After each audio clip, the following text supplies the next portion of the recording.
Hello, good afternoon. Thank you so much for joining me this afternoon for episode 4 of season 5 of Black Writers Read. My name is Nicole Young Martin, and I'm the founder, producer, and host for the series. I have a double header this weekend. I actually have a couple of these this season because there were so many people that I wanted to get on season 5. So I will be coming to you live both today and tomorrow with guests on Black Writers Read. And with that said, I want to go ahead and get today's conversation started because as my guest and I talked offline prior, there's so much to talk about. I'm so excited to have her on today.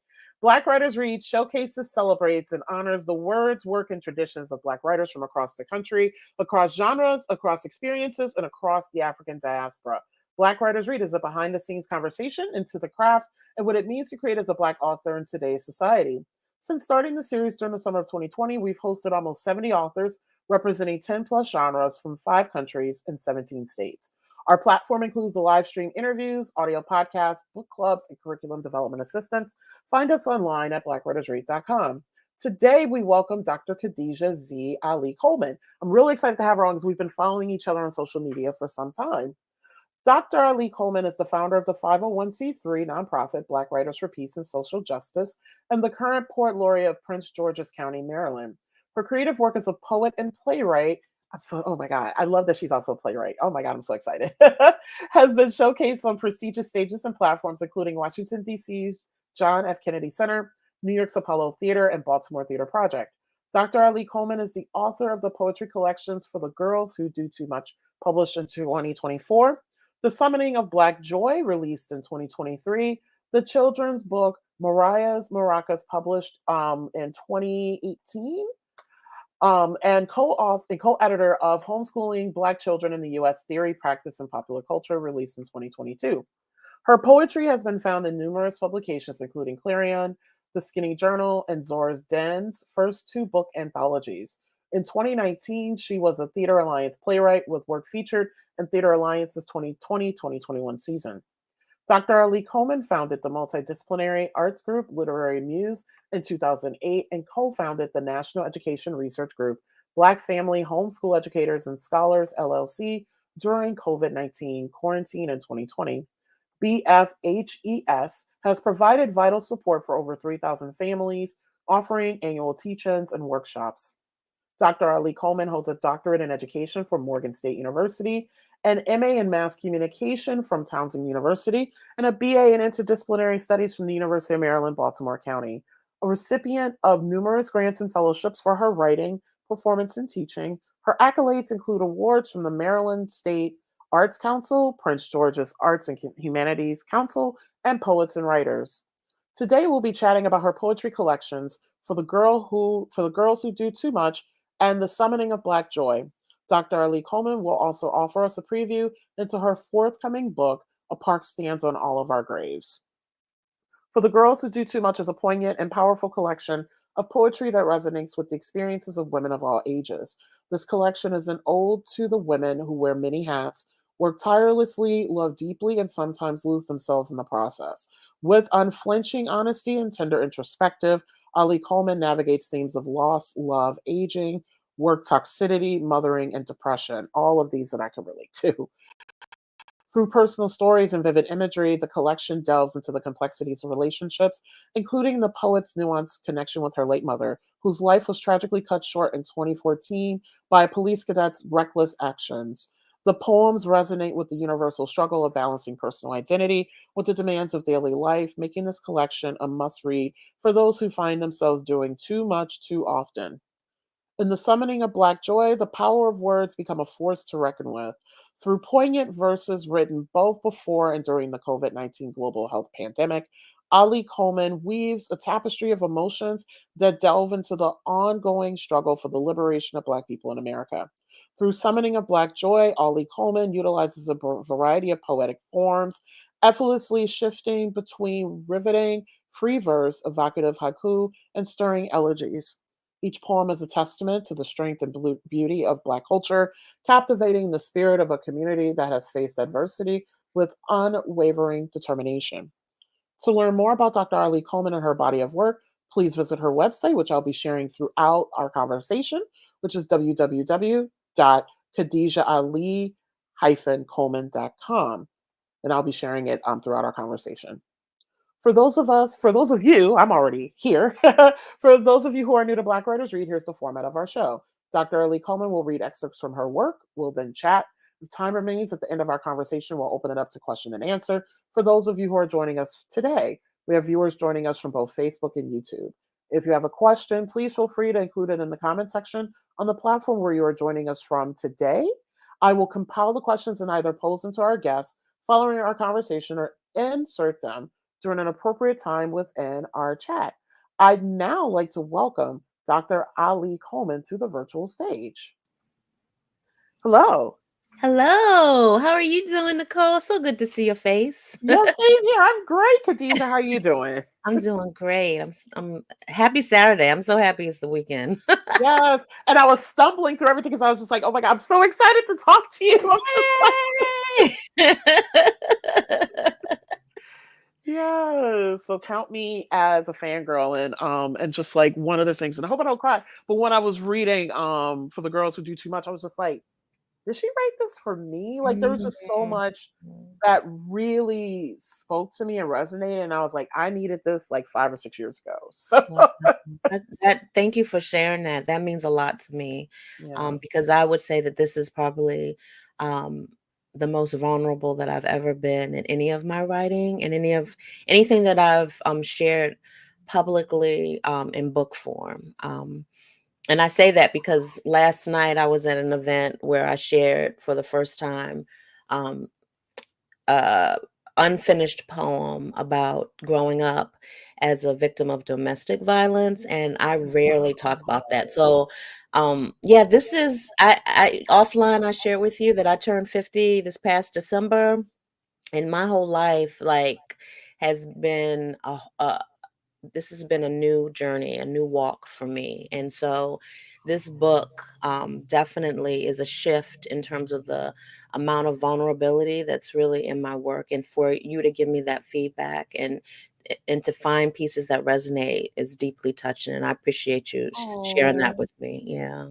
thank you. I'm so excited. So I'd like to turn it over to you to read. Have fun Okay. reading. Thank you. So I'm gonna start with the summoning of Black Joy, largely because it came out last year, and I was selected as poet laureate of Prince George's County last year, and I didn't have a book. I have plays where my poems are in. I perform a lot of my poetry, but I didn't have a book. And I thought it as a poet laureate, I needed to have a book. And so also because a lot of the events and appearances that I get booked for usually are around um, Black History Month, Women's History Month, Juneteenth. So graduations, those keynotes, those kinds of things. This first book, The Summoning of Black Joy, is really a collection of pieces that I've read at events and presented publicly, with some that are really for the page. And so I'm going to start with Colored People's Time, which is so fun. It was so fun writing. It's definitely for Juneteenth, but it was really me reflecting on this idea of colored people's time, which really is when you're trying to say that things are not going to start on time. And when I even think about Juneteenth, it is the epitome of lateness that impacted a whole group of people. So this is called Colored People's Time, also known as All Them Times Black People Were Right on Time. How did we get crowned a reputation for being late when most things creep snail paced towards us, crawling at an agonizingly slow speed, teasing death before arrival? All things them are often unaware and unjust. The news of our freedom so late that 2 winters of hail and mist came quicker to Texas than General Granger's order, formally giving word that the enslaved were free. So, how did this reputation of always being late fall on the shoulders of you and me? Being on time is not something we struggle with more so than anyone else. And most times we are right on time, concerned with the needs of others, not focused solely on self. We are the dedication of Harriet Tubman risking life before a proclamation that came 2 centuries too late. We are her selflessness. We are her courage. We are her will. We are her timeliness. She didn't wait. We are the lyrical truth of Langston Hughes, the honesty of Zora Neale. We are the unapologetic voice of Ida B. Wells. We are at the heart of Martin's fiery appeal. We are the bravery, the tremor, and flawless soulfulness in Billy's performance of the powerful song Strange Fruit. For every policy and law regarding equity in this country, our activist work has been the anchoring root.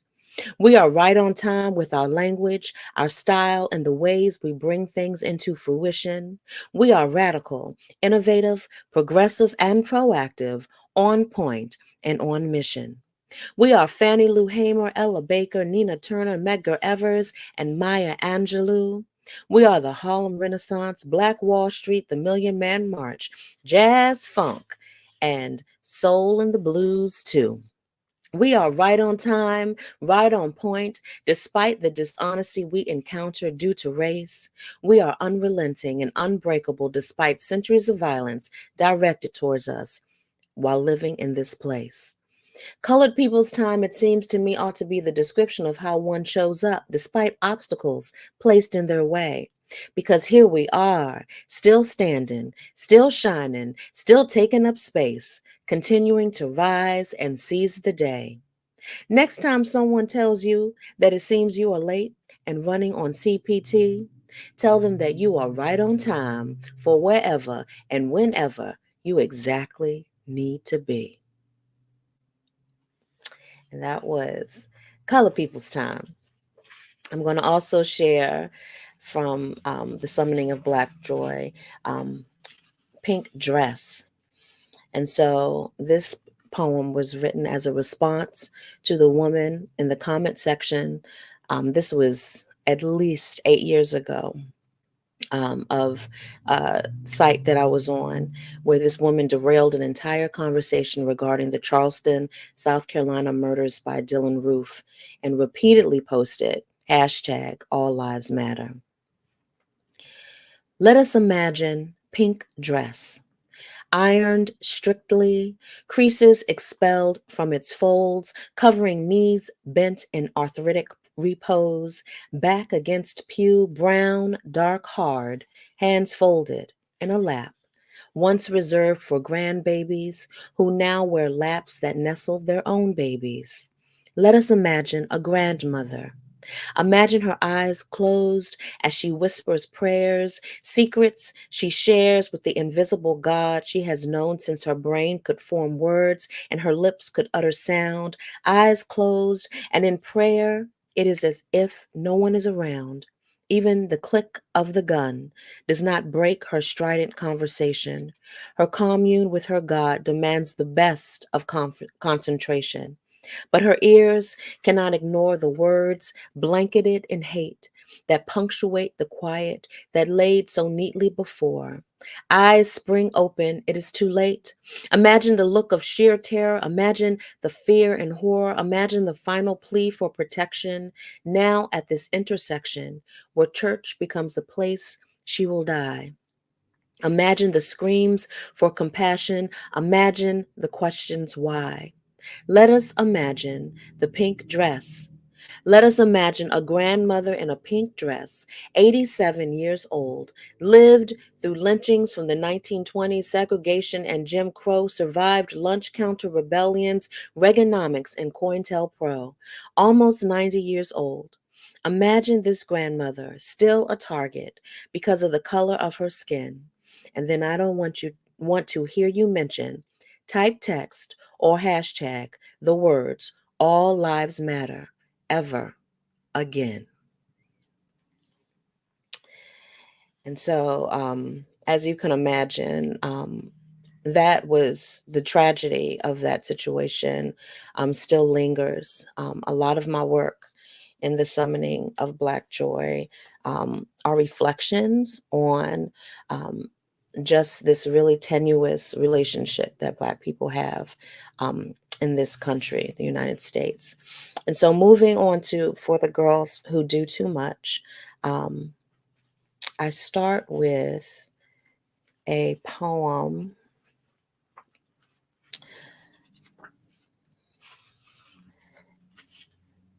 about my maternal history. It's called Homing. Maybe it was the low hanging cloud that always hovered over her, even in the heat. The hot oppressiveness of the 1930s left wetness and sweat marks as gifts. Maybe it was a gaping loneliness that could never be sewn shut, but she had to leave. My great grandmother, Susie C. Lewis, had just enough money to bolt from Ruston, Louisiana, and arrive in Washington, D.C., when her husband, my great grandfather, Ira Andrew, died. She had relatives in California, but not enough money to get there. Perhaps DC would hide her from this intimate grayness, this stifling heat that was suffocating her. She brought her youngest daughter with her, my mother's birth mother, Ira May. Her second girl, Julia, soon followed. In 1954, my mother was born in DC. I was too. Columbia Hospital for Women, Howard University, Florida Avenue Grill, Wilson High School, government jobs, Federal City, Blimpie, strapping landmarks of my mother's DC always overshadowed my own. I have short lived memories of my lifetime in the city: tulips in a front yard, the walk to the MLK library. My mother left the city with me tucked in her arms, making a new home in Hyattsville, Maryland. I learned then that home is a fleeing, most times, a moment in which you break free. My heritage is the running away, the reappearing, the constant search for better, for safer, for freer, a great migration towards a moment. I have yet to stake claim to my hometown. My lineage shapeshifts at each metro stop I've lived. As I create home, I turn softly in the leaving. That's called homing. I will then share from the same book, For the Girls Who Do Too Much, a word about enough. This poem is for the girls who are velvet and chenille, soft and beautiful landings for feet that don't take off their shoes and look at the mud marks they've tracked in. The girls who are kindness and mercy, reliable as hair bonnets and protective styles, carrying care and consideration in handbags, and delivering sunshine through daily scriptures of, yes, girl, and I see you. This poem is for the girls who forget they are the echo of their ancestors' memory, the girls unsure of their own magicalness, trapped in the illusions of youth and despair. This poem tells those girls to remember the embers in their stomach that light up and reminds them of their wholeness, reminds them to carry their full mouths and giant auras and release their words into muscled spaces that may otherwise render them silent. This poem shouts caresses at these girls, pushes them softly to perfume each space with the scent of their wonder and discovery of their deepest epics lying dormant in their souls. This poem is an insistent alarm clock, a shrill yell to remind these girls that they are the women today who this world needs to give it a shake and a whirl. We need them to stretch their dimension to each corner of our earth, wearing courage and beauty on both shoulders as they drag this wretched country out of the zone of insanity. This poem is for those girls we know will save us all, even when after it all ends, no one will speak their names. This poem remembers them in advance, tells those girls that we can never love them enough, but it is imperative that they know that they are loved. And finally, I will share from um, my forthcoming book, A Park Stands on All of Our Graves. I will tell you that this book in particular was features more poems that were for the most part written this year, since the October 7th devastation of 2023 that has resulted in tens of thousands of Palestinian people, women, children and men to be killed in their homeland. And I learned that many of the parks that are in Israel were once homelands of the people of Palestine who lived in the spaces and were pushed out of the homeland.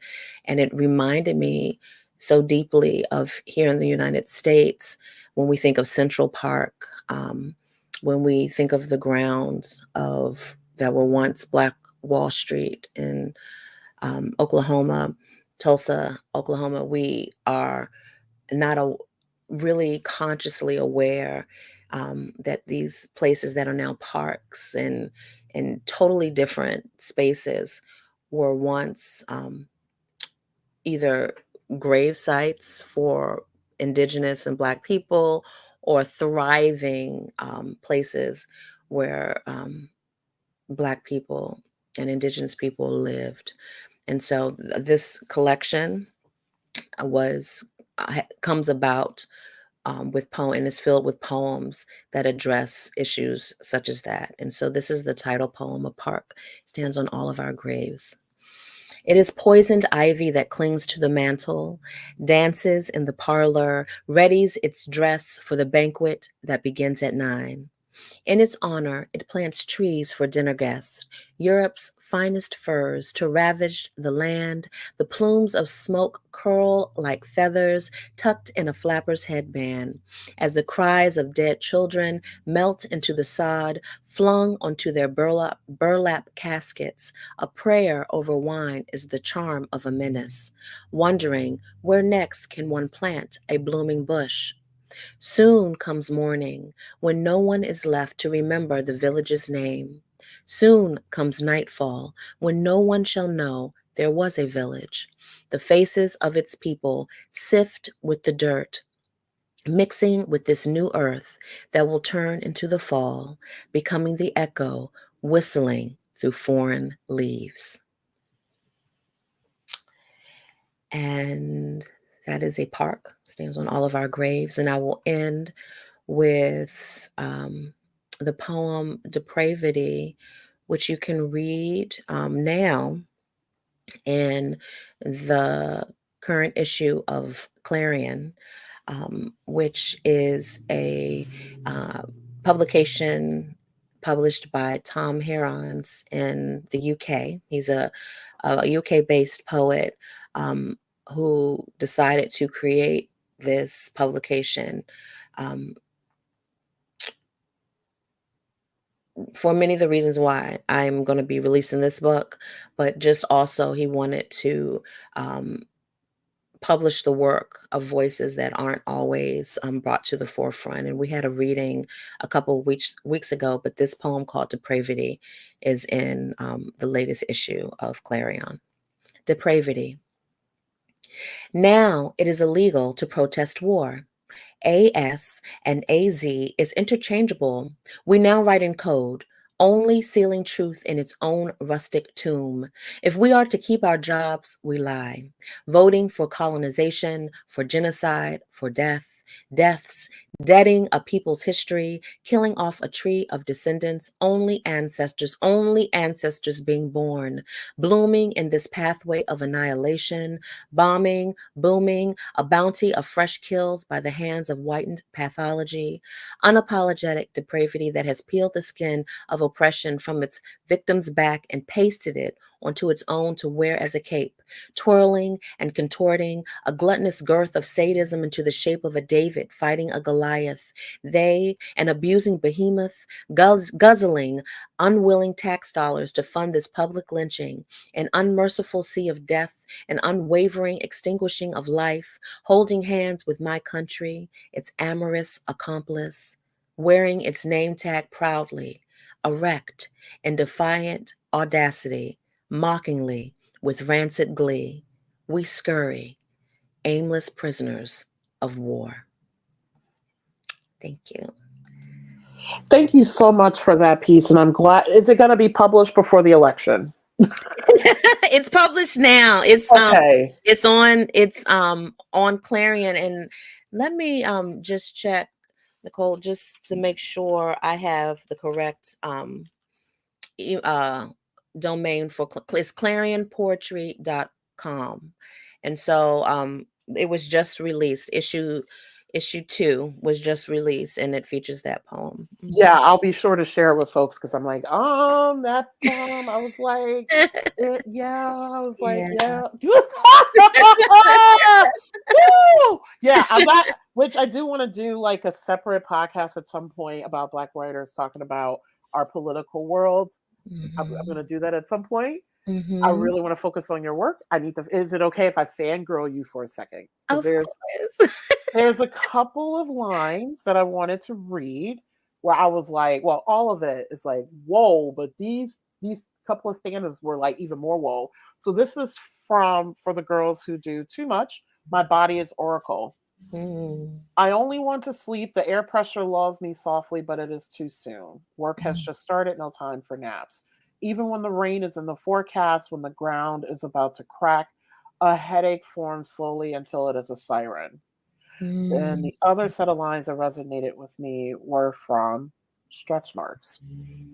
There Mm. is a feeling that is nameless as it lies between guilt and shame, amplifying a choice that many will scorn you for. They will think about the children, they will never bear and blame you for your ungrateful decision to end up bloom. Their own yearning to nurture a blossom is encompassing, I can tell. You have a very like rhythmic, like kind of, are you a musician at all? Because it very much Yeah, I'm a feels I'm a very song. rhythmic. Thank you for that. I was a songwriter before any type of writing. I was writing songs as a little girl, so I'm a songwriter. Oh, because I started off in music and I was like Mhm. reading your stuff and even hearing you recite it, I was like, this is very rhythmic. It's very like it take like poetry does one thing, songwriting does something else, and I feel like Mhm. your work meets very beautifully in the middle. Thank you. Um, yeah, with Thank you so what much. yeah, with what writing can do. And I also love that you're a playwright as well. I do both poetry and playwriting, and I'm now working on memoirs. So I'm just like, I'm so excited Yeah, to so have you see, on. you're a fellow girl who does too much, right? Yep. And I have my doctorate in education too. So I mean, Yeah, yeah. yeah. We are definitely soul sisters. Yep. Yes, we are. So I want to launch into our conversation because I we have so much to talk about today. So again, fangirling. Congratulations on the release of 2 poetry collections over the last year. Folks don't understand. Like, if y'all are like readers and not writers, y'all don't know how like the amount of poetry that's in both books to accomplish this in a year is huge. Some people can barely write a poem in a year. So you wrote and published 2 books in the past year. So I love to start off today's conversation by hearing about the origin stories of both For the Girls Who Do Too Much and The Summoning of Black Joy. Why both books at this time? So the summoning of Black Joy, I would say, includes many poems that were written, I would say, over from maybe as early as 2010 to 2020, and largely um, unpublished because I am a performer. And so my arts company, Liberated Muse, a lot of the work that we do is around, we're a touring group, and a lot of the work that we do in performance is speaking to either highlighting, showcasing women of the African diaspora or history. And so my poetry, a lot of times, was read before it was published in this collection. And so, as I had said earlier, when I was selected as a poet laureate, um, I was selected more because of my work in the community as a performer, as someone who produces public programs for the community, as an educator, but not necessarily what you would think because of published work. But I believed I need to have a book. I'm a poet laureate, and so that is really the genesis of how that book came to be. And the Summoning of Black Joy was a poem that I was commissioned to write for a Black History program. Well, no, it wasn't even a Black History program. It was an MLK celebration. And I wrote that poem in honor of Martin Luther King Jr.'s holiday.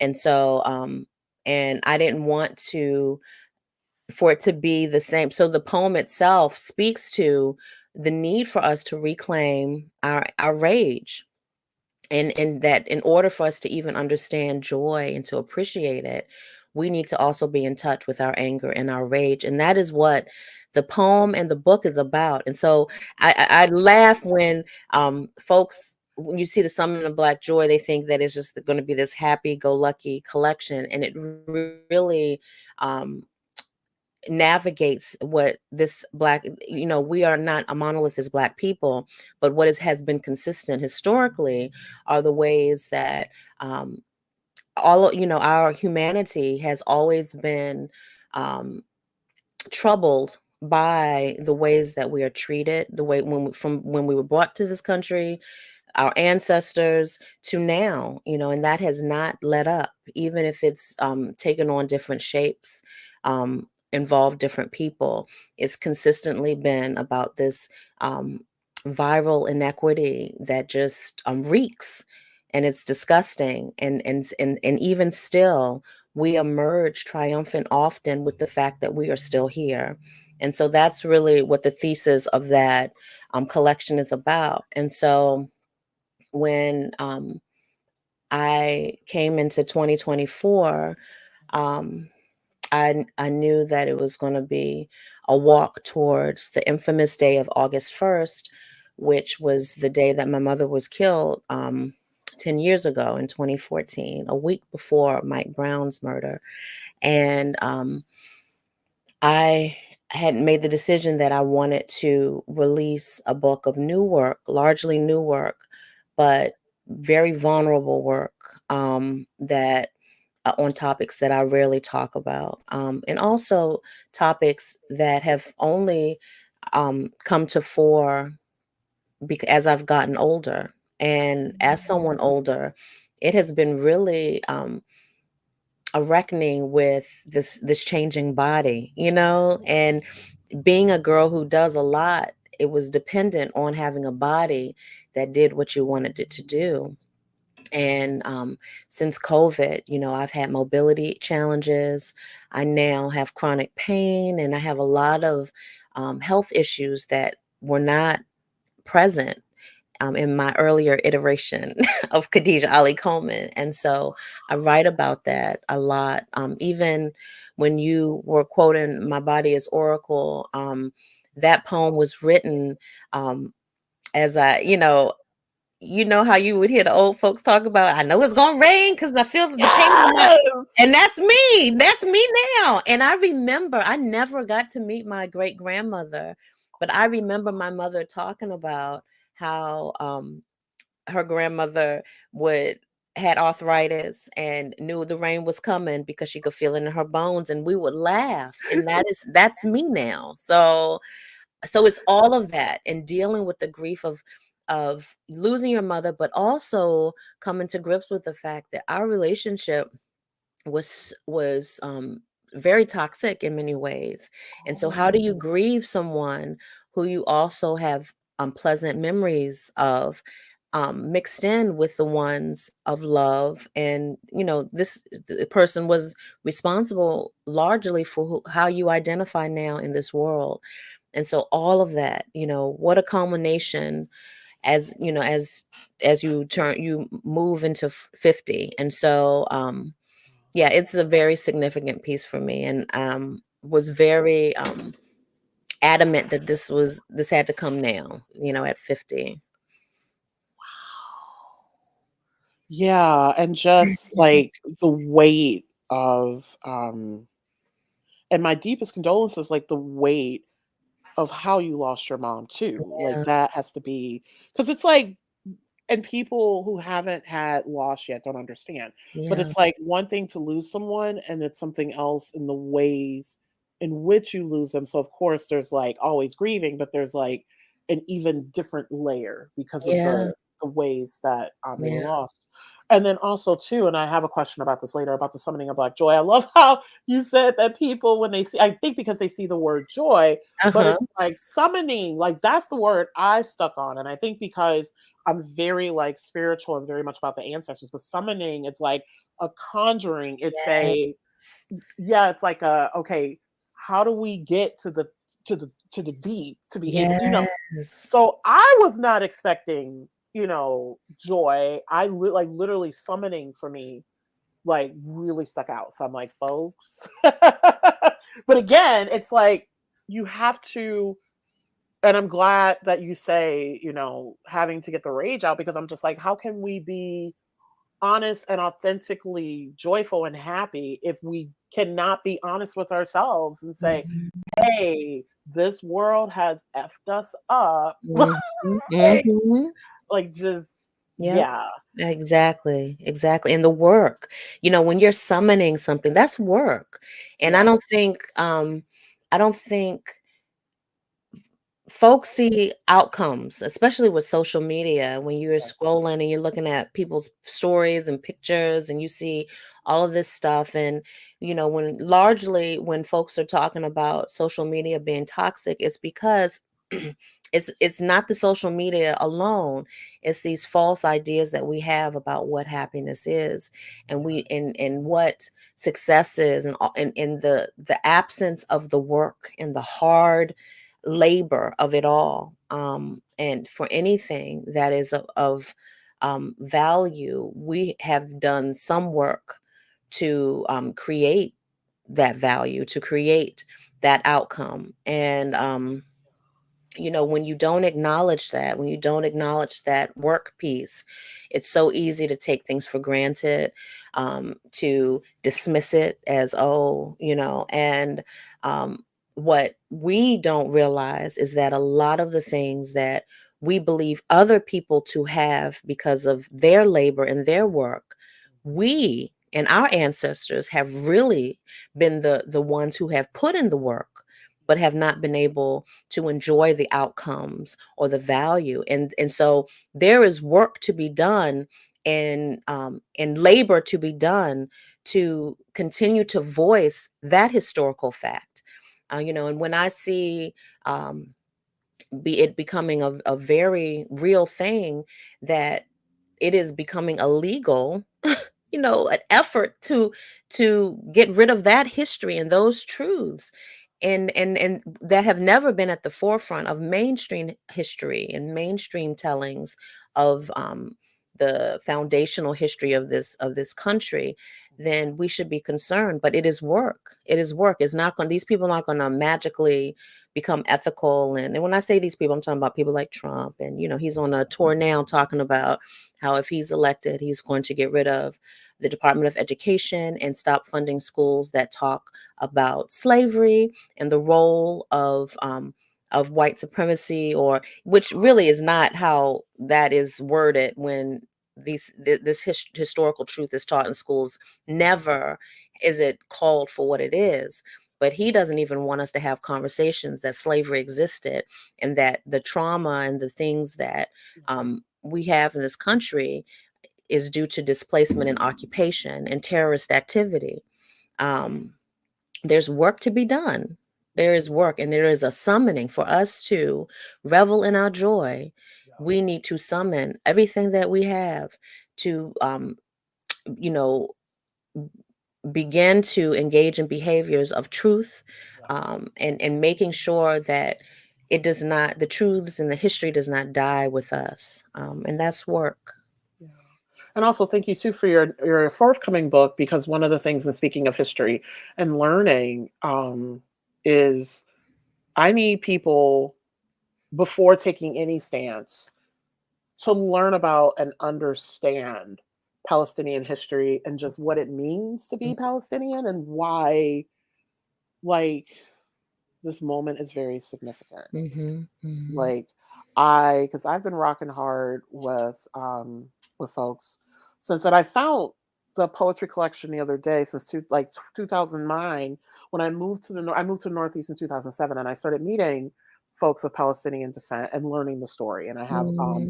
a book, Poets of Palestine, that was published in 2009, and I'm like, wow. And I Mhm. just, and just going back into like the power of education, the power of knowledge seeking, and what that does in terms of understanding where we are now. Mhm, mhm. And thank you for saying that, because Yeah. I before I even read my piece, I had said that the collection was inspired by October 7th, but that is not the beginning of all of this decimation and terrorism that is happening towards those people. Did not start last year, Correct.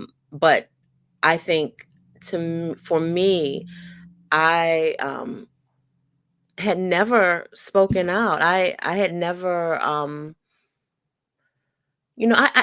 I think as a teenager I would I because it never made sense, but it wasn't anything that my art reflected, and so I wanted to have something tangible that my art reflected. Um, and also, I think it's very important for Black people to speak to the ways that what is happening there is very much connected to what happens to us in this country. What folks don't realize is that police um, police departments are trained or go travel to Israel to learn how to combat the citizens.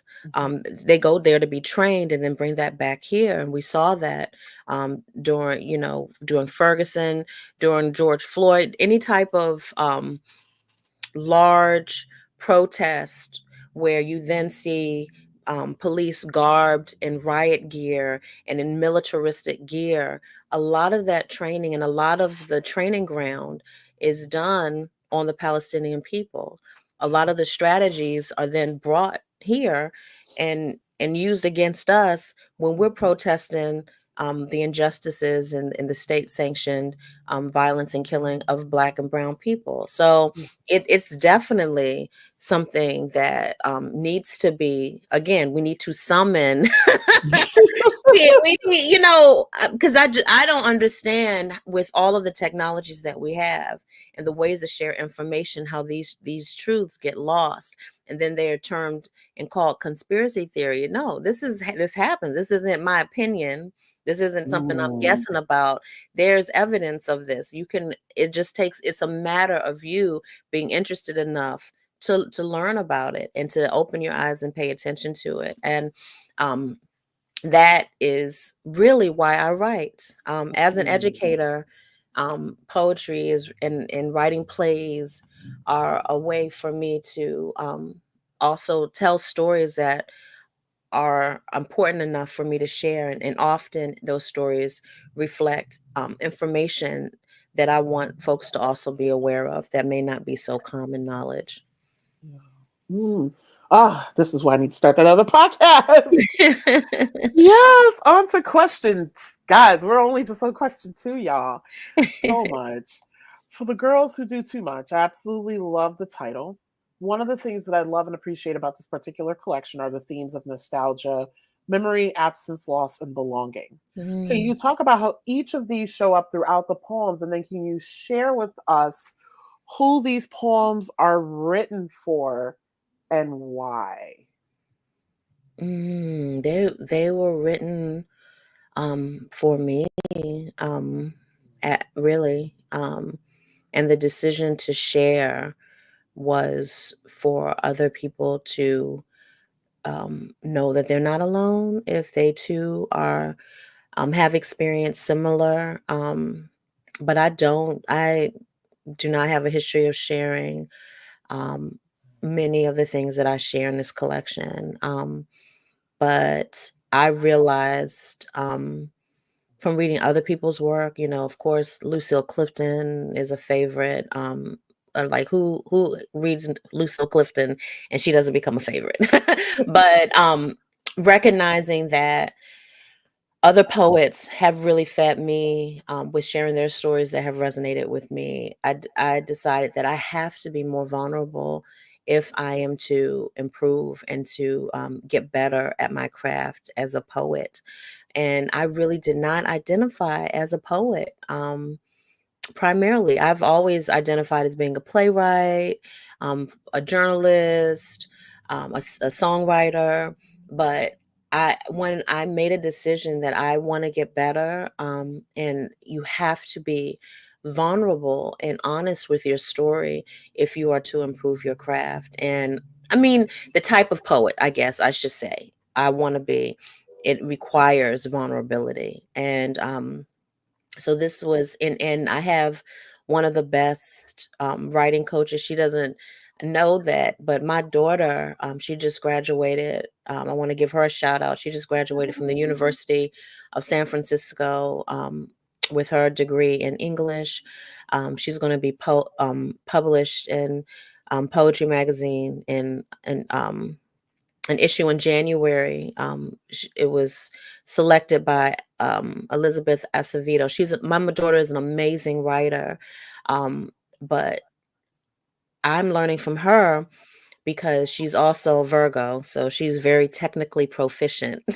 Yes. And she will tell me, like, if she's reading something and there's more to the story, or and it has just been invaluable to me. So I want to get on her level, and she stretches me, and has given me feedback that I hope that I take into the next publication. That I'm looking to have it come out around the inauguration in January.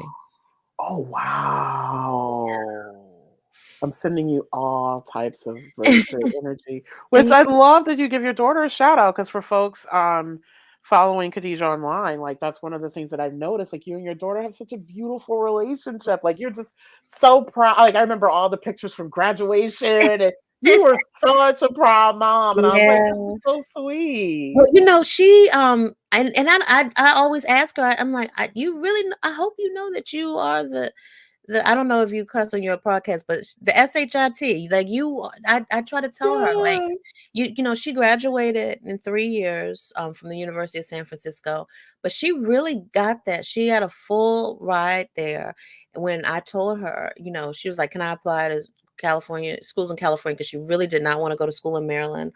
And I was like, "You can do that, but I will tell you, I don't have California money. So Yes. you have to get a scholarship, have a community there, because I don't want you going across the country where your dad and I can't just come, if you need us." And she found that they had a program called the Black Scholars Program. She interviewed for that program. She got into that program, and she got their scholarship as well as a provost scholarship. And she had graduated. So I homeschooled her for high school, but she was taking community college classes and got an associate's degree.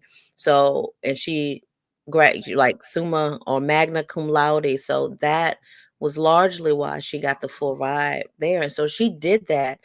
Once hearing from me that you want your own system, and and she made it happen. And she graduated from there, magna cum laude, and has been a fantastic student and continues to write. So I'm very proud of her, and she continues to bless me with her skill. She's more trained as a writer, and even as a theater. For middle school, she was in a theater program, so she's more trained in those areas than I am. And then she gives that back to me. So I just love like just the love for like your offspring. Like that is just, oh my gosh, it's so beautiful. yeah, well, they're our children. I think it's Khalil Gibran has this amazing poem, which I'm not going to even try to quote because I know I'm going to jack it up. But in his poem, he talks about how the children are not ours; that we're like portals. And Yeah. I believe that spiritually we select who our parents are, and so I'm just honored that this being has chosen to be with me. She just Oh, sorry again, fangirling. You're giving a lot for me to love. Like I'm just, oh yes. Okay, back to the conversation. So I love in so many things. The particular style choice in For the Girls Who Do Too Much, the narrator and the particular style choice of the direct address and the first person Mm, narrator.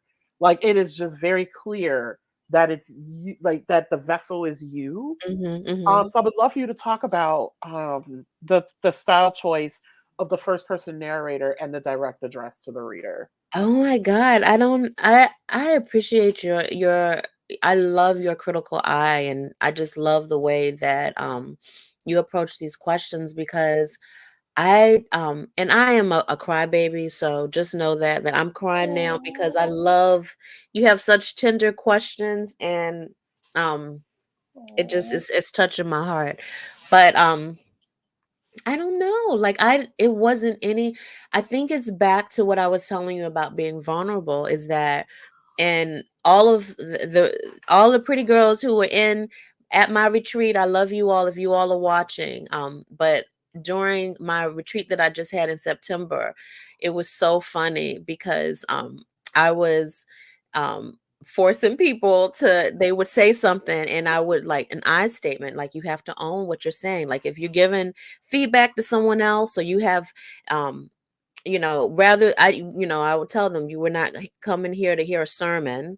You need to be and to own what it is that you're saying, and this is what is coming from you. And so I approached my writing for this book like that, is that if I'm saying like it has to be clear that this is my experience and this is coming from me, because the summoning of Black joy is very different. It's not Yeah. it's a lot of you know it's omniscient. It's not necessarily me owning that this is coming from me or this is of my experience.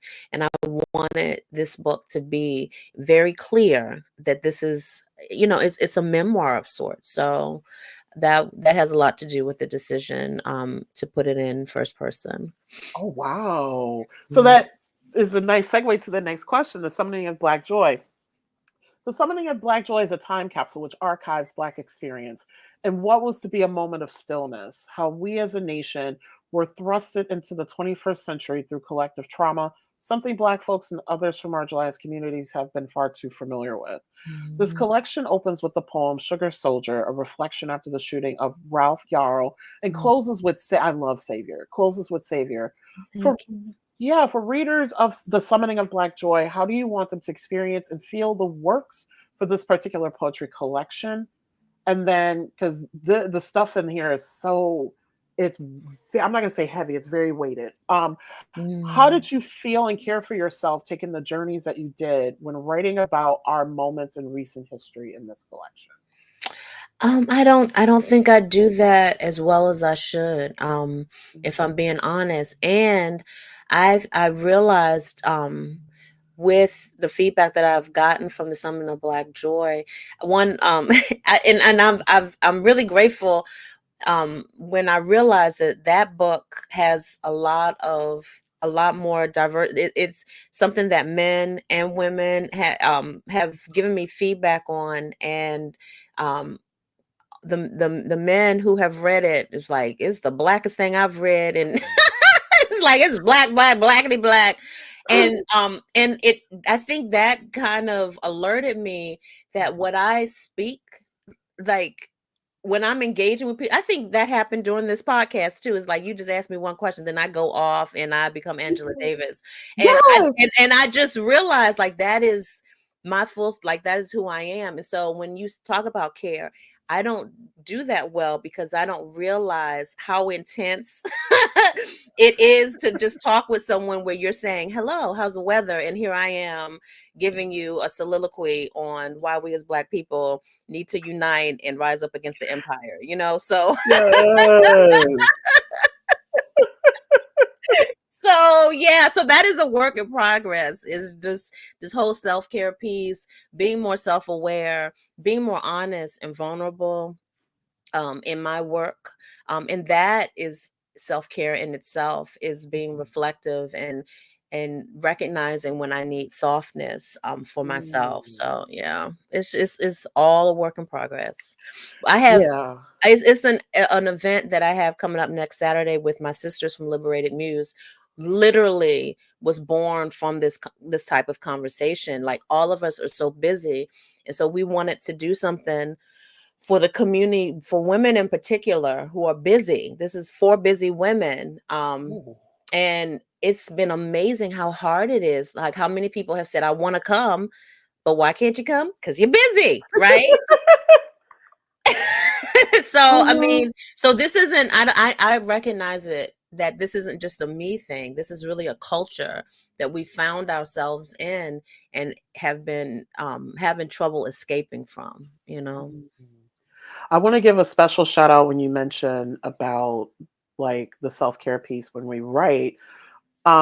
Dear Sib, Dr. Chicona, Diana Alvarez, who's based in California now, and my book doula, Lisa Pegram, and I've had her on and I work with her a lot through different things. And they are very much, especially like on social media and things like that, pointing out the work that they do, but also the means of preparing to do the work, the softness, the taking care of oneself, and also too the taking care of community when doing this Yeah. work. And so I want to shout Mhm. them out because a lot of like how I lead and how I like to like shepherd these conversations are Mm. very much from their Oh, traditions. that's wonderful. That's wonderful to Yeah. even have that for yourself, having somebody that you can mentor. Because I know that that has been a struggle for me my entire life, is that I have not had mentorship. I have not had, and I have not had mentorship from someone in human form. A lot of my mentorship has really um, resulted from me reading the work of those who are no longer with us, being very particular about what energy and message that I channel spiritually, but to have not to have a human have care for me and to shepherd me toward that has not been my experience, and that the loss of that has been very traumatizing at times when I reflect on it, but it's why I value being in that role for other people, particularly my daughter. And looking at young people like that, reflecting back to me, and seeing that they bring gifts, even if they're not older than me or more educated in the traditional sense, they are educated for what I need at that moment. And I've received that from many young people, including my daughter. It's nice. I love that. Mhm. Thank you for sharing an excerpt from your forthcoming book, A Park Stands on All of Our Graves. So you talked a little bit about this as you were reading the excerpt and also throughout our conversation, but I would love for you to share a little bit more about this book and why write it at this time. Um, it was time. I traveled to Cuba in the end of January, the beginning of February, with Busboys and Poets founder Andy Shalal. He took a group, what we call ourselves a travel tribe, and he's Iraqi and is Busboys and Poets. For those who don't know, it's the first one started in Washington D.C. and now it's a chain of them throughout the Washington D.C. area in Maryland and Virginia. I'd say maybe about seven restaurants. Mhm. Great food. I was just at one last night for an event, but Andy Shalal, so he's a restaurateur, but he also named Busboys and Poets is inspired by Langston Hughes, who was a busboy when his poetry career kicked off. Mm. And so Andy Shalal is inspired and loves Langston Hughes and Black culture in general. And so what he has been doing for the past, I believe, 5 years, um, traveling to Cuba, and Langston Hughes had a relationship with Nicholas Guillen during the Harlem Renaissance years. Nicholas Guillen was the Cuban poet laureate and was inspired by Langston Hughes, and the way that Langston Hughes really spoke from this positioning of being a Black man in this type of environment that is confronted with all of these things from colonialism and occupation. And so Nicholas Guillen began to write from his perspective of being a person of Afro descent in Cuba, and they forged a friendship. And so Andy took the travel tribe to Cuba to unveil this statue in honor of Langston Hughes on what would be, I believe, his 132nd birthday, but don't quote me on that. Wow. And Alice Walker was on our trip, and she's the one who did the unveiling. Yes, yes, yes, yes, yes. And so, Oh, yes, and I got to hug Alice Walker. It was amazing.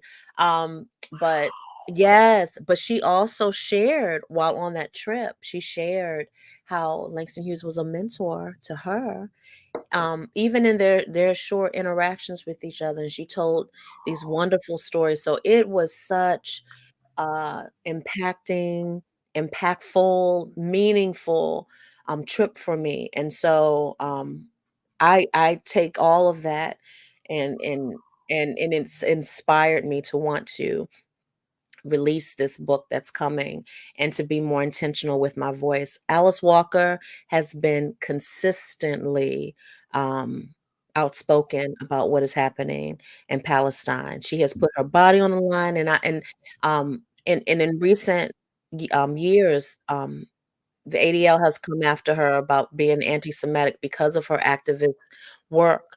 And so, when people just refer to her as the person who wrote The Color Purple, besides the fact that she has a stellar body of work that extends beyond and before The Color Purple, her her walk as an activist artist needs to be acknowledged and recognized as well. And so all of these experiences really influenced this book that's coming, and I just hope that this part of me continues and continues to be inspired, because I'm really proud at the age of 50 to know and to see that there's still opportunities for growth, and to still walk into being my best self. And I haven't reached it yet, but I to still know that, I'm not at a place, when we were younger, 50, oh my God, that's near death.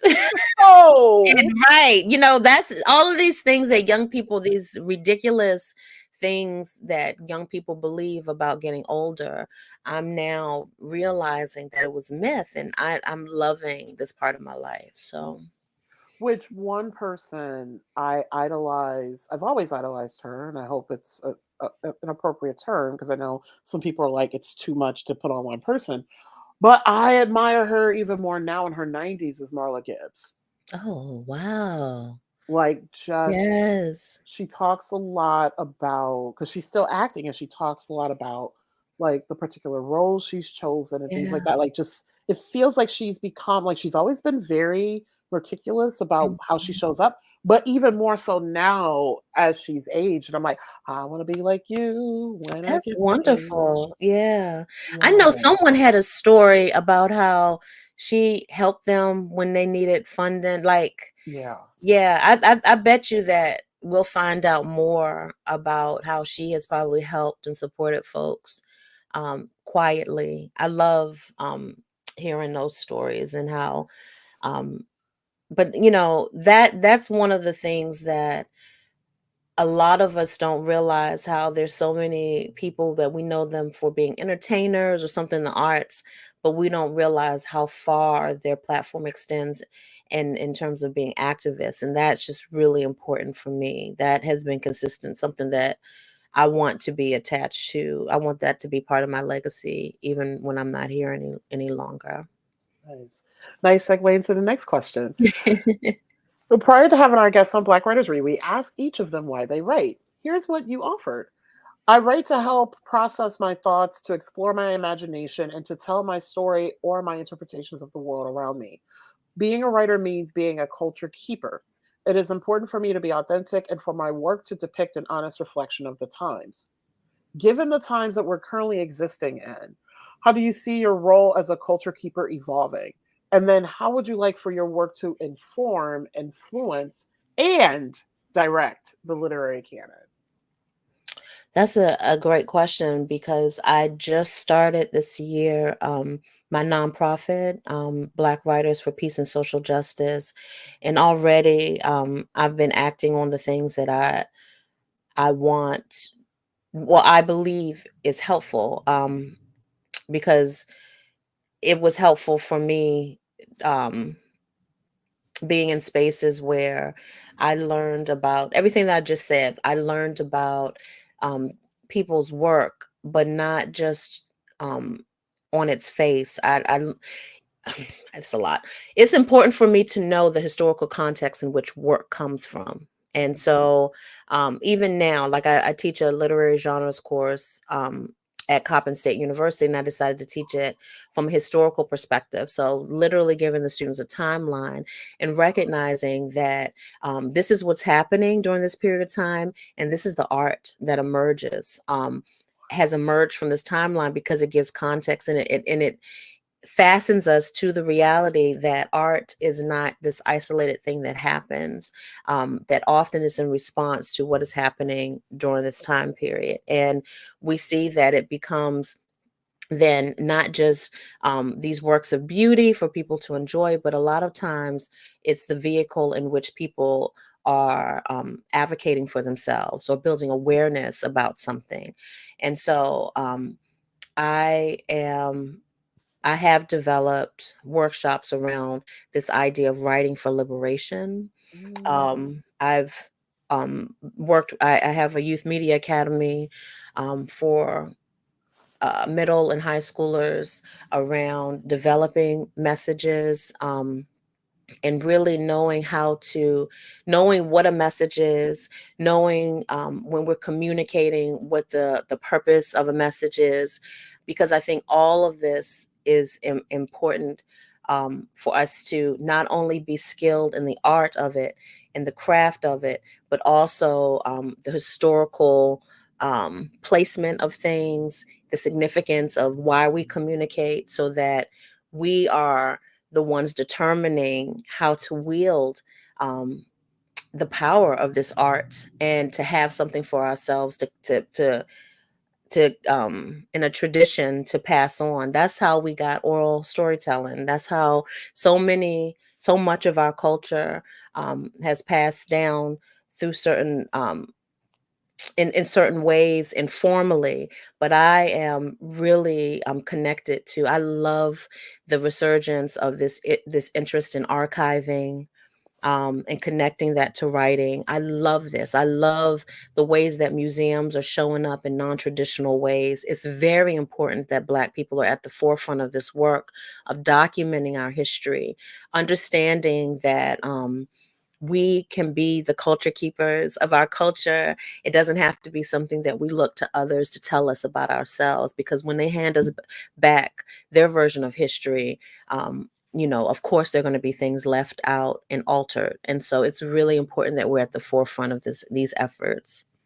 Yeah, and thank you for mentioning that, because when you hand over your history and your stories to someone, it's a loaf of bread, and what you get back and what people teach is a stone. And I'm like, this Mhm. is not the same thing. They don't operate the same way. Like, giving that power away is just, oh, and so I love that you talked about being a culture keeper and a cultural maker as well. Yes.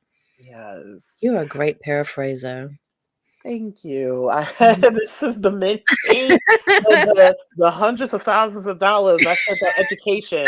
It's coming to fruition.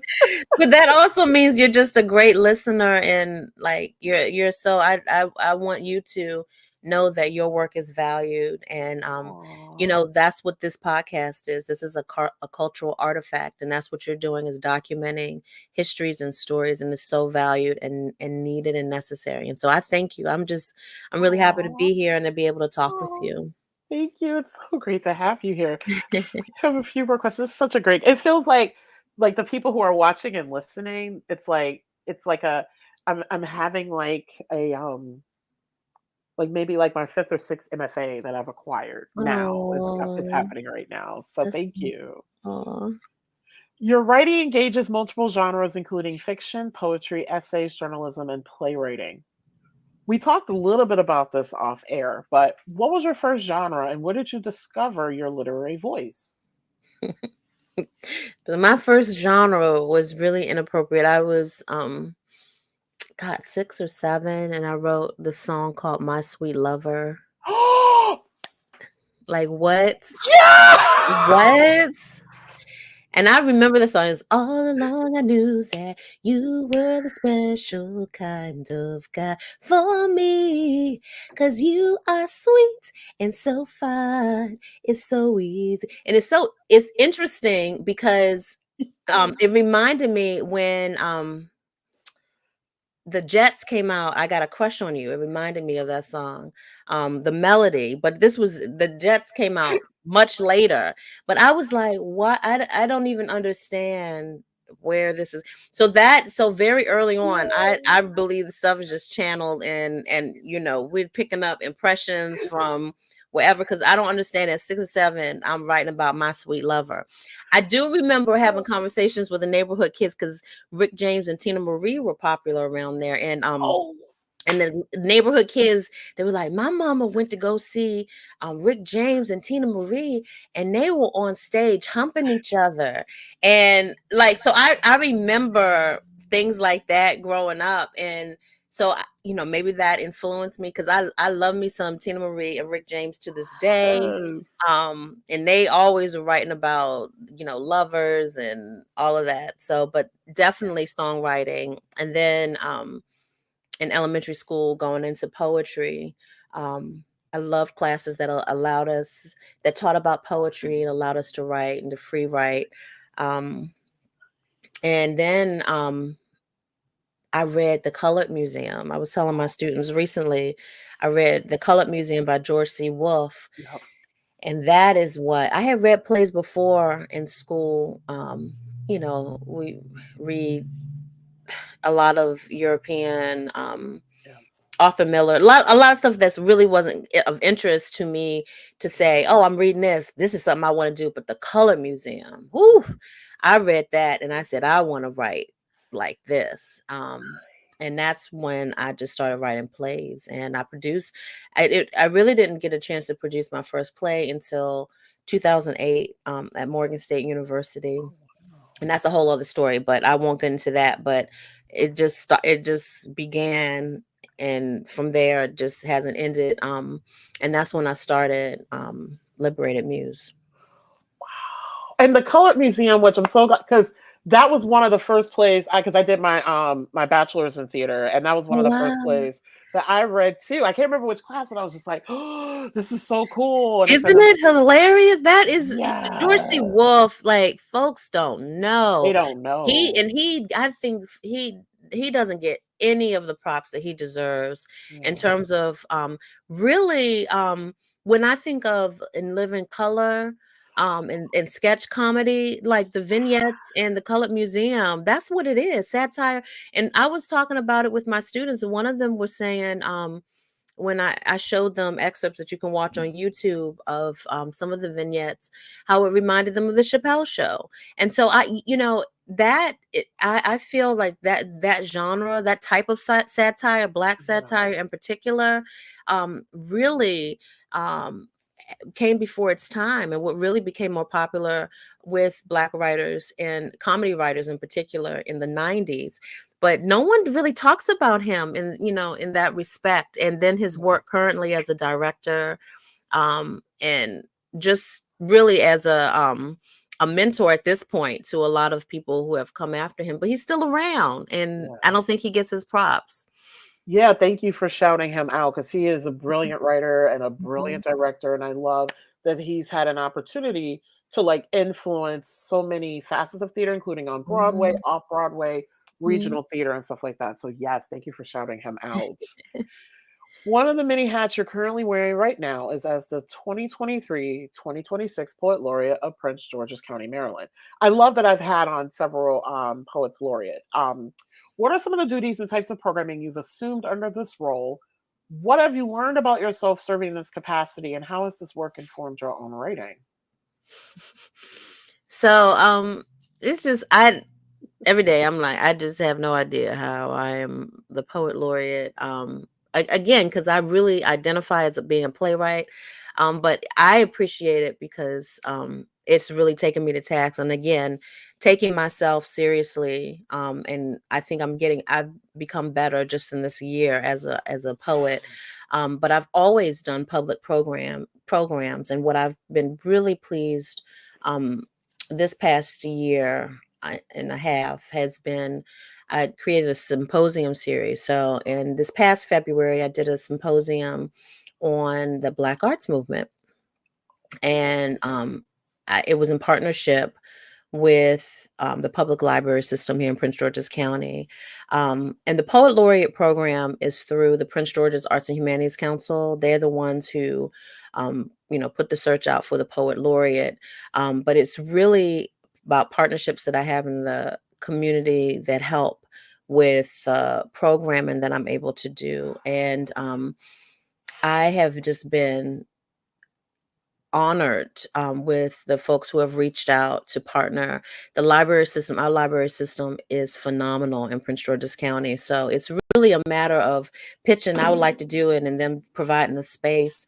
Um, and so that symposium in February included, I did a workshop on what I was talking about regarding what I learned from Cuba with Langston Hughes and Nicholas Guillen's friendship and their art and the similarities, and that was fantastic. I did a panel on Amiri Baraka, who is the father of the Black arts movement, then one on the women of the Black arts movement, and really talking about the role that their work had, how it impacted the Black arts movement but continues to impact us.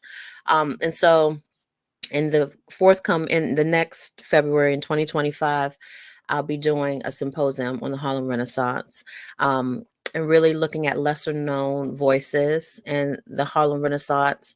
I'm trying to move away from my girl Zora Neale Hurston, who she's back there on my wall now. I love me some Zora, but I think that a lot of times we tend to focus on Langston Hughes and Zora Neale Hurston when we talk about, and Richard Wright when we talk about the Harlem Renaissance. But there were so many other voices that um, have impacted the culture, but also they have timeless work and classic work that can still speak to the times that we exist in now. And so I wanted to give some space for us to talk about that. But I also wanted to really, when we examine these movement or these eras of Black culture, eras as an ERAS, not era like a mistake era, but when we talk about an era, um, what does that what are we learning from this period of time, rather than just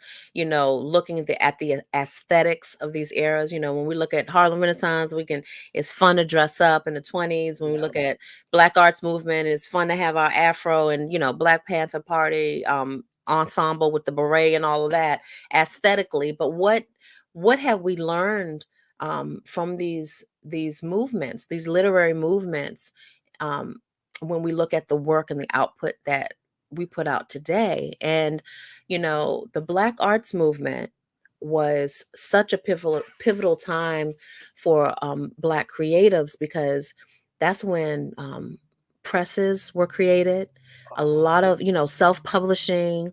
It was no you were going, and that's what I do. And that is, I do that as an act of activism, to publish my work, to still have ownership and copyright of my work. Is there's something to be said of that. And I implore people to, on my Black Writers for Peace and Social Justice Instagram, I posted a quote from Gwendolyn Brooks, who spoke to how the Black arts movement impacted her sense of self. She was she was an elder by the time the Black arts movement came around. She had already been an award winner, national award winner, published writer, many books. But it wasn't until this period of time where she saw the agency that these young Black writers navigated the world, speaking their truths, that she began to unfasten herself from this idea that in order to be a legitimate writer, you really had to parrot the practices of European writers. And that's what that quote. I encourage people to go to the Black Writers for Peace and Social Justice Instagram to read that quote, because it's stunning. That's when you know impact, when you have older people and elders looking at the work and what young people are doing and inspired by that and saying, you know what, I need to make some changes to what it is, and pushing back against what, a lot of these detrimental messages are that really encourage us to give up our agency. Like, what? Even when I think of, and I think another reason why I lead with being a playwright, because being a playwright, this is the last uh vestige of writing, where when people produce our work, they license it, but they don't own it. We own our work. But now screenwriters, novelists, you have to sell your work to a company to own in perpetuity, and you may have get royalties and things like that, but upon your death the work is not yours to own. And we need to really think about why we give legitimacy to giving away our labor and ownership of our labor. That in itself is so. We talk about the matrix. That is the epitome of what the matrix is, when that is more legitimate Yeah. than having ownership of your own work. Yeah, and like one of the examples that I lean in, and I hope that there's a lot of us Black and brown folk that can do this, is the choreographer Merce Cunningham, a modern dancer. When he, like, as he aged, he created the trust and created a plan to really control his legacy. And the plan was, when he died, his company was to tour one last time. They were to disband, and all of his work was to be archived, and only students, and I believe university settings, can work on and stage his work. And I'm like, I wish Black and brown folk could have that type of control. But unfortunately, a lot of times I feel like we die before our time, so we can't necessarily plan. Like, one of the people that I look at for that was Aretha Franklin, in terms of, like, what does her legacy look like? I remember even when Amazing Grace was released, the concert that she originally didn't want to get out, and I got into it with somebody on Facebook about that.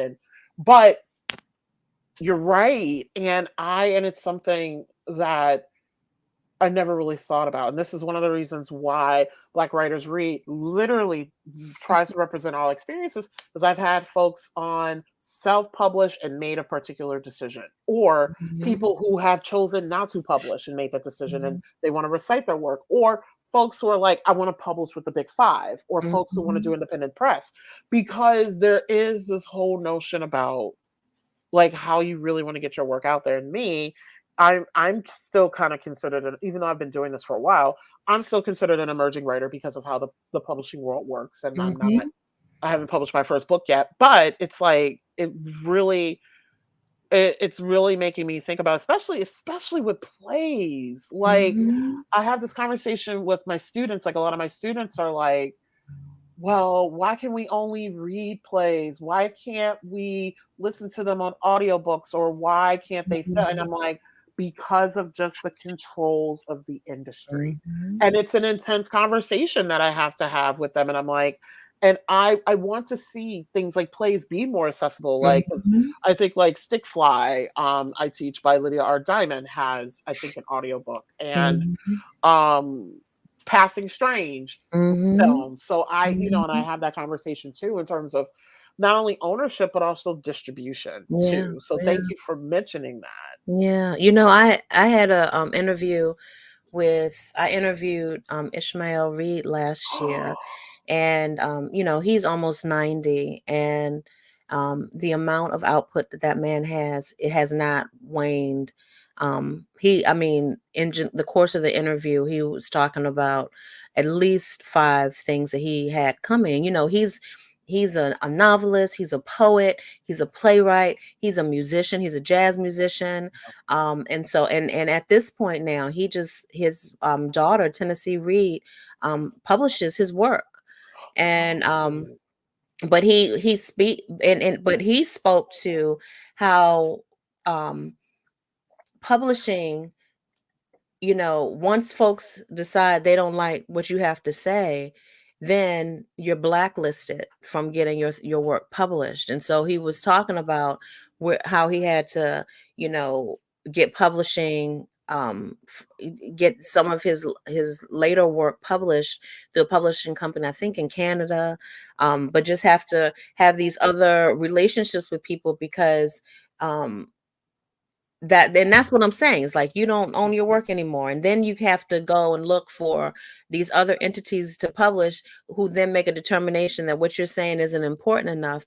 But what happens when we just refuse to be silenced and we just publish our work ourselves, or have collaboratives or co-ops? I'm starting to see younger people starting to form collectives where they publish each other's work. So then it's not self-publishing, but it's still staying within like this co-op kind of formation, which I think I love that as a direction, because we writing is such a solitary practice, and what better way to have community if not through the business part of it? And so it doesn't fall on the shoulders of one. If we're all working together, it's kind of like a touring group, but you're a touring group of writers where you just publish each other's work. I think that's brilliant. And so those kind of models, I think, is something also that I want to explore through my nonprofit, and highlight and make those things normative, so that we really step outside of this idea that the only valued writing is that which is where you're chosen or selected by some arbitrary person at a publishing company, when you can just put your own stuff out, but you have a particular model of that's an option for you. So I'm still trying to explore what all those models are that exist already. Nice. Mm. And thank you so much for sharing throughout our conversation about Black Writers for Peace and Social Justice. I would love for you to talk about, which I subscribe to the newsletter, all of the opportunities that fall under that, including like Rebel Zeitgeist and other things that fall under Black Writers for Peace and Social Justice. Awesome. So Rebels Zeitgeist is the literary magazine. It's going to be a digital one for now. And submissions close on the 1st of November. But that is an attempt to really be a vehicle for new and emerging writers to submit their work, but also seasoned writers. And I wanted it to be a place where it's unapologetically Black, where you can speak to things where in other places it will be a level of scrutiny or concern.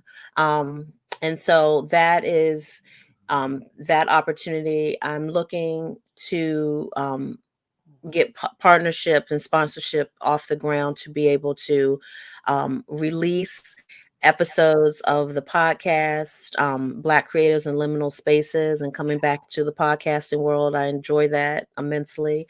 And I want to also be able to offer, I've been right now I partner with Mahogany Books, offering Writing for Liberation. I have a couple of workshops coming up in partnership with the Prince George's County library system. But again, as funding becomes available, I mean, Black Writers for Peace and Social Justice is brand spanking new. Like we just got our 501c status in July, I believe. That recent? I started the organization at the end of April. I'd say officially May. So it's a brand spanking new organization, and the amount of programming that we've already done is a testament to really just me being a woman who does too much, right? For the girls who do too much. And so Right. and so yeah, I mean, we had a youth media academy in July.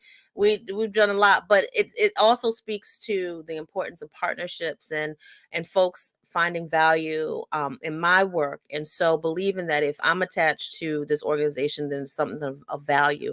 And so I don't take that for granted at all. I know that I have some serious supporters who know the type of work that I do. So it's like, okay, it makes sense. And I've had a couple people say it's about time. Start working for Oh. other nonprofits. It's about time that you've started one. I've been in the nonprofit industry now for almost 30 years. And so, yeah, it is about time. So, Yeah, I didn't realize it was that young. I'm like, yeah, wow. baby organization. Baby organization. Oh, I love it. Yeah. Community and liberation are very core values that are seen throughout all of your work. What is your advice to emerging writers and young activists out here doing the work? What would you say to them to keep them motivated, inspired, caring for themselves, and continuing to move the needle? Um, I would say to continue to read, um, show up in spaces where you're learning and being actively interested and invested in that in which you say you're interested in. I think um, it is important for you to know what precedent is, what has come before, um, what the rules are so you can break them, right? Um, but when it comes to anything having to do with writing, is definitely be a better reader.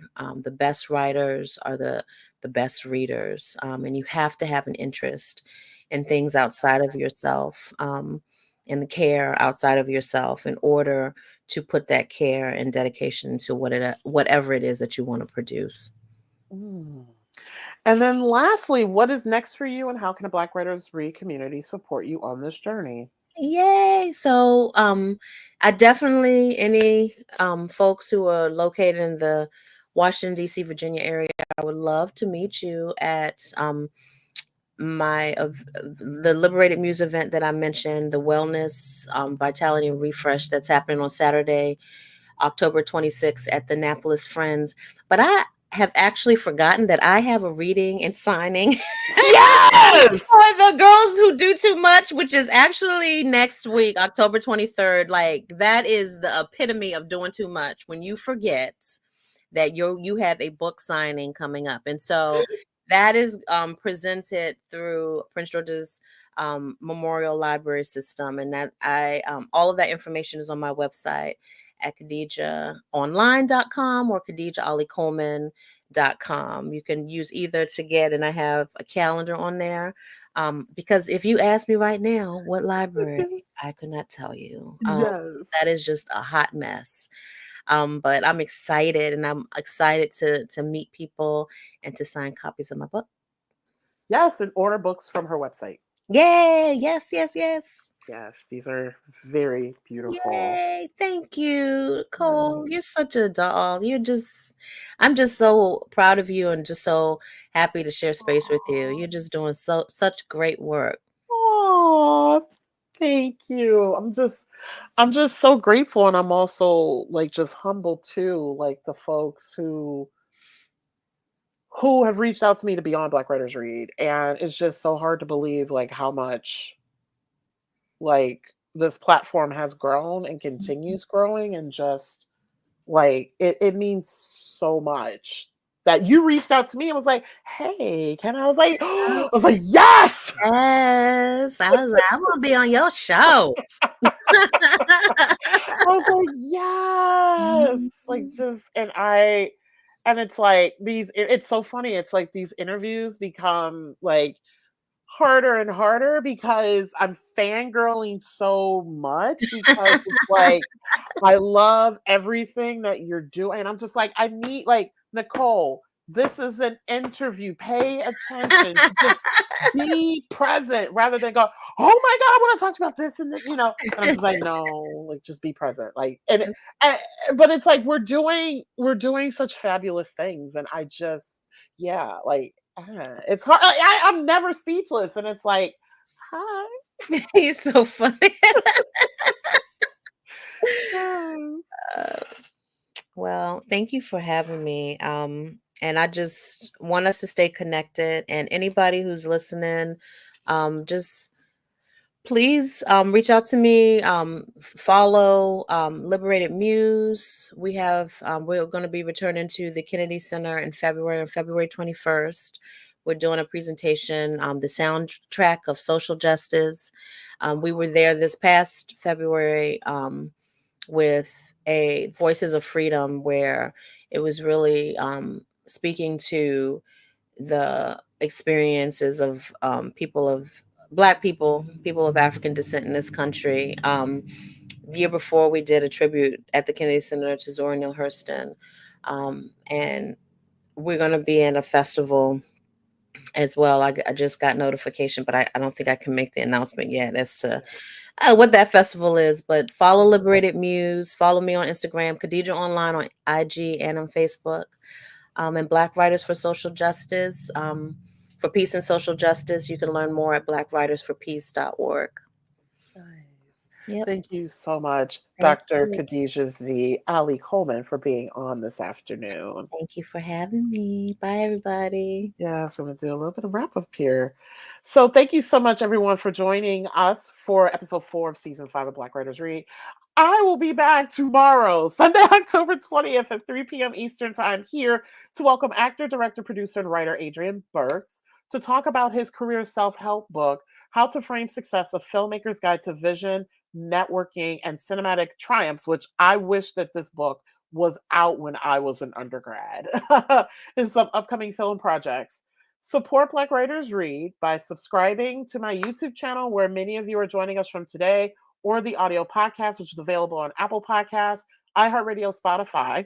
Also, feel free to drop a review on Black Writers Read's podcast on one of these platforms. By supporting me as a subscriber or reviewer, you're growing our community, which can lead to future sponsorships and longer term financial sustainability of the platform, as this is self produced and self sustained.